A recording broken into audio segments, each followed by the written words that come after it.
बोलिए हनुमंत महाराज की जय।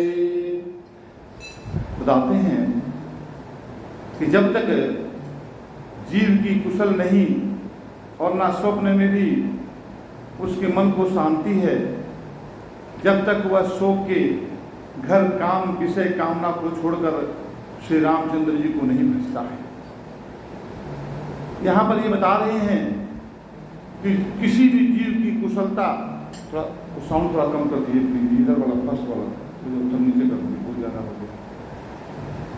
तो बताते हैं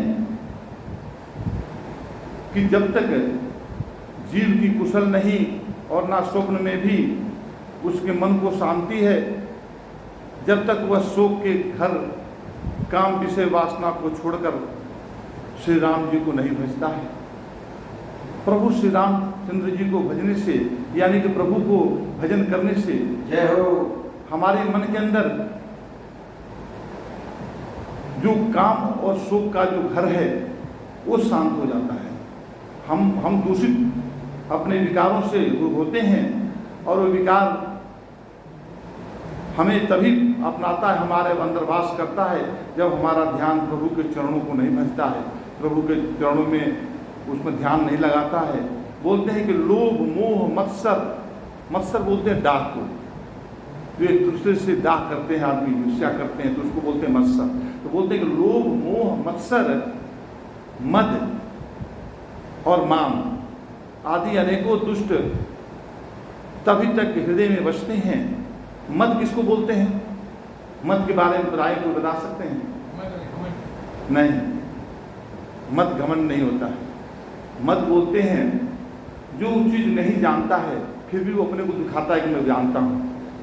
हाँ, नहीं उसको जो है, जो मतलब कि नहीं जानता है उस चीज़ को, लेकिन हम अपने बंदर पाल कर रखा है कि मैं इस चीज़ को जानता हूँ, ये मद है।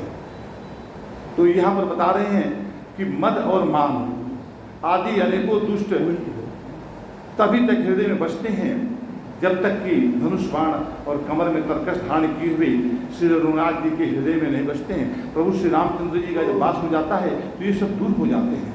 हमारे मन के अंदर लोभ मोह है, डाह है, मद है, मान है आदि अनेक ये दुष्ट प्रवृत्ति की बातें हैं, विचार हैं, विकार हैं। आगे बताते हैं कि ममता पूर्ण अंधेरी रात है, और ममता को बता रहे कि अंधेरी रात की तरह ममता होती है, जो राग द्वेष रूपी उल्लुओं को सुख देने वाली होती है। ममता के द्वारा राग और द्वेष पलते हैं।